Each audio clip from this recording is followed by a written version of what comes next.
Земјоделците да внимаваат на болести на коренот кај раноградинарските култури. Во овој период, кога производителите се подготвуваат за садење на доматите, краставиците, пиперките и други растенија, агрономите велат дека можат да се појават болести кои го напаѓаат кореновиот систем. Од болестите најмногу треба да внимаваат земјоделските производители на кореновите болести. Постои едно мислење овде дека сите коренови болести, како на краставицата, на пиперката, на доматот, се од еден причинител, меѓутоа постојат повеќе причинители и многу е битна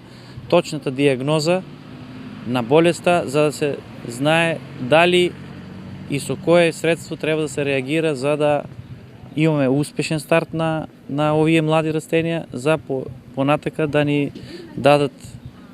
очекуван принос кој што е веќе планиран за идното производство. Симптомите за одредена болест кај овие растенија се многу слични, вели Василев. Според него, најбитно е да се постави правилна дијагноза за да се одреди вистинска терапија за лекување и заштита на растенијата. Најчесто земјоделците мислат дека станува збор за има една габа која се вика питиум, меѓутоа не секој пат е тоа питиум, како што знаеме дека питиумот е патоген на примарен корен, а веќе растенијата имаат 70, 80 па и 90 дена, тие се веќе може до 20 до 30 дена расадени, така да питиумот нема сила да ги уништи цели растенија, меѓутоа има 2-3 габи од типот на фузариуми, вертицилиуми и ризоктонии, кои што вршат притисок врз кореновата система. Начинот на производство, на технологијата на производство на овие раноградинарски култури дозволува овие болести да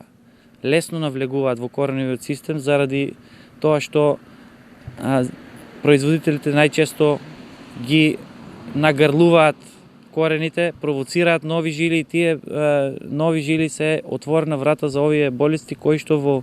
почвата без никаков домаќин знаат да останат 5 па и 10 години. Доколку земјоделците не се сигурни која болест ги нападнала нивните растенија, агрономите советуваат да се побара мислење од стручни лица, кои ќе ја дадат вистинската терапија за болеста на растението.